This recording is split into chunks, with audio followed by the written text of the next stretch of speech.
Fala, torcida vascaína, você está no canal Os Vascaínos e eu, me recuperando ainda, estou aqui para te levar para pertinho das notícias do Gigante da Colina nessa tarde de quarta-feira, uma quarta-feira sem futebol na televisão, afinal estamos em data FIFA, jogadores convocados e os times apenas treinando. Então, por isso, está ainda mais aguçada a questão de contratações. Estão tendo tempo dentro dos clubes de negociar jogadores, de apresentar propostas. E no Vasco não está sendo diferente. O Vasco tem 3 novos nomes especulados e eu tenho que dar aqui a notícia para você vascaíno. Se eu acho que vem ou não, vou falar aqui durante esse vídeo. E também quero que você dê aquela moral pra gente, pro vídeo começar e ser divulgado, claro, para todo mundo, para outros vascaínos, para que possam se informar aqui através do canal Os Vascaínos. Então dá aquela moral, vai ali, ó, senta a martelada no like, deixa o seu comentário,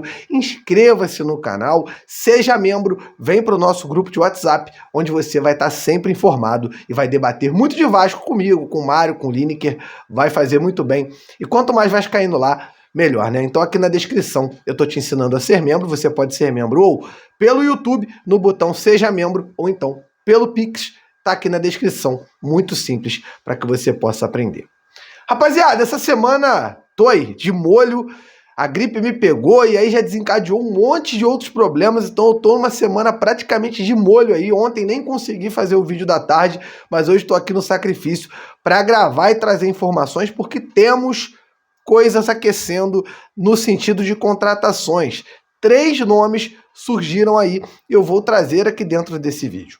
Mas antes, eu tenho que falar um pouquinho com você, vascaíno, sobre a questão dessa semana. É uma semana que o Vasco vai ter para treinar. São 11 dias aí para o Maurício Barbieri melhorar o time.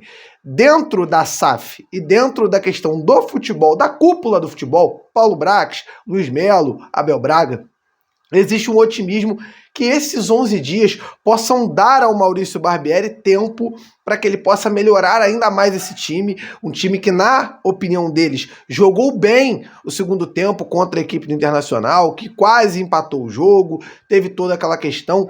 Segundo eles, totalmente desconexos da opinião e de tudo que eu e você, como vascaínos, estamos vendo, eles pensam que falta muito pouco para o Vasco começar a ganhar, e é por isso que eles não mandam o Maurício Barbieri embora. Essa questão do tempo, para mim, é balela. Se você vascaíno parar para pensar, o Barbieri treina o time 6 dias na semana e joga 1. Será porque agora ele vai ter 11 dias e ele vai fazer algo muito diferente, já que ele treina tanto? Ele tem 100% de 6 dias para treinar o time e jogar 1. Será que agora ele vai conseguir melhorar esse time? Será que ele não teve tempo para melhorar esse time? O que falta ao Barbieri é uma coisinha muito simples: competência. E estes que estão lá não mandam ele embora simplesmente porque sabem que também estão na seringa. Existe, inclusive, a possibilidade do Luiz Melo ser mandado embora do Vasco. Ontem, no canal do Flávio Dias, ele trouxe essa informação, dizendo que está insustentável, cada vez mais insustentável, a situação entre o CEO da SAF, inclusive com a empresa, com o futebol, com o clube associativo, um Vasco que está partido, recortado, um Vasco que está passando por um momento de crise interna, uma guerra interna. E o Luiz Melo pode ser o ponto de partida para que tudo volte à normalidade, sendo que ele pode ser mandado embora e aí todo mundo pode voltar a concordar com algumas coisas que vão ser feitas. Trazer aí um novo CEO, um cara bom, preparado, um cara competente, de preferência um cara que seja vascaíno, um cara com amor a essa camisa, que conheça e respeite o que é Clube de Regatas Vasco da Gama. O Luiz Melo não tem a menor noção. Negociou mal a questão do Maracanã, já estava no Vasco antes da SAF chegar. A gente consegue perceber aí que é um cara que já, como se fosse uma raposa velha no modo de falar, das antigas dentro do Vasco. Queremos pessoas novas. Esperávamos que com a SAF novos executivos estivessem tocando o futebol do Vasco. Esperávamos que novas pessoas estivessem tocando o futebol do Vasco. E não é isso que está acontecendo. É um cara que realmente deixa a gente desgostoso da vida vendo um cara que é sócio do Urubu ser CEO da SAF e fazer um trabalho tão pífio, com tão pouca, inclusive, comunicação com o torcedor para que possa explicar as ações. Um cara que realmente se fechou e agora deve ser demitido nos próximos dias. Estamos aí na torcida para que ele seja mandado embora o quanto antes. Dito isso, o Vasco volta a campo só no dia 22 contra a equipe do Goiás. Vou confirmar o horário aqui. O jogo do Vasco será às 8 horas no dia 22, uma quinta-feira. Vasco e Goiás em São Januário, um jogo que vai ser realmente um clima muito tenso. Então até lá, treinamento dentro do Vasco. E agora vamos passar para outros assuntos, até porque tá difícil falar de futebol quando se trata de Clube de Regatas Vasco da Gama. Rapaziada, vamos falar de mercado da bola. O Vasco tem novos nomes especulados e vou falar primeiro sobre o nome que mais me agrada. Isso mesmo, Balbuena, jogador do Corinthians de 31 anos, 1,88 m. Um cara muito bom de bola aérea, sempre chega fazendo gols, inclusive, até pelo Corinthians. Fez muitos gols de cabeça, um cara bom de bola aérea defensiva, um zagueiro experiente, tem aí 31 anos, um zagueiro que pode chegar para dar aquela casca que a gente tanto pede no sistema defensivo do Vasco. O Balbuena caiu um pouco de nível jogando pelo Corinthians e aí entrou em rota de colisão com a diretoria, com a direção técnica do Clube Paulista, e a gente vê aí um jogador que está em fim de ciclo. Já teve fase lá pelo Corinthians, já foi campeão, já teve bons momentos, mas chegou ao fim o ciclo desse jogador com a camisa do Clube Paulista. Então agora é hora de buscar novos ares e, por que não, vir para um clube gigante como o Vasco. Segundo o Marco Vasconcelos, da Rádio Tupi, o Balbuena pediu 1 milhão por mês.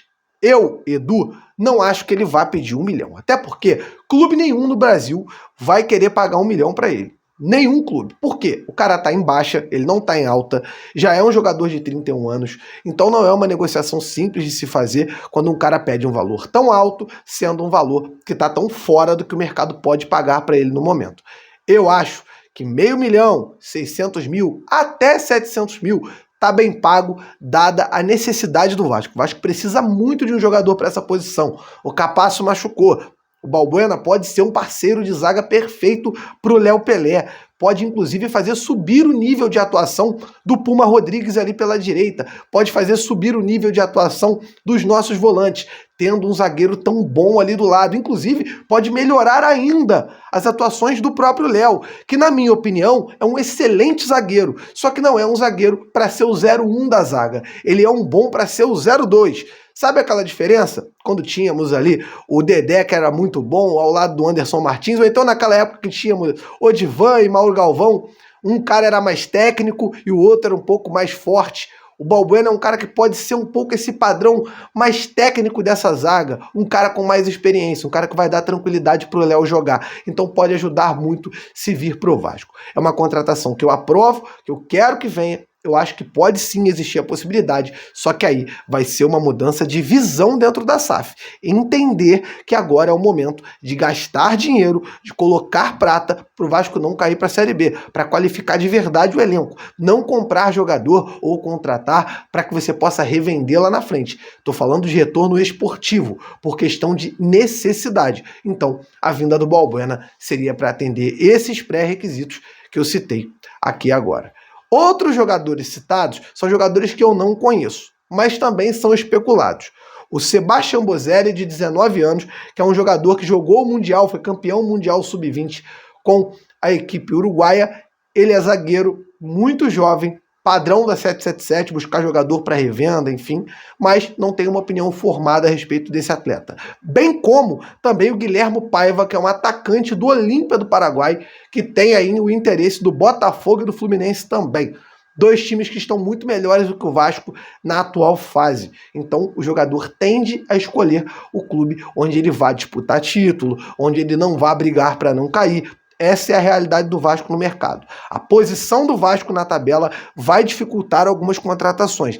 Essa é a realidade. Ou vai tornar ainda mais caras essas contratações. Jogador querendo receber salário mais alto, justamente porque sabe que o Vasco está no desespero. Assim funciona a negociação. Então, a gente tem que estar aí esperto e torcer para que o Paulo Brax, caso fique mesmo no Vasco, faça boas contratações. Precisamos acertar com bons jogadores. Edu, e o Bocelli e o Guilhermo Paiva? Não conheço os dois jogadores. Não tenho a mínima noção porque nunca vi jogar. O que eu conheço são de números e os números dos dois jogadores. Um é muito jovem, que é o zagueiro, e o atacante, um jogador também jovem, aí tem, se eu não me engano, 25 anos, um jogador poderia vir como uma aposta. E não é hora de aposta. O Vasco está precisando de jogador para chegar, vestir a camisa, jogar. O Vasco está precisando de jogadores titulares. Então essa é a situação de momento. Rapaziada, estamos aí fazendo as lives quase todo dia. Tem dia que tá difícil de assunto, hoje é um deles, mas vamos tentar entrar ali às 8h30 aqui no canal Os Vascaínos para te informar. Tamo junto, um grande abraço a todos e valeu!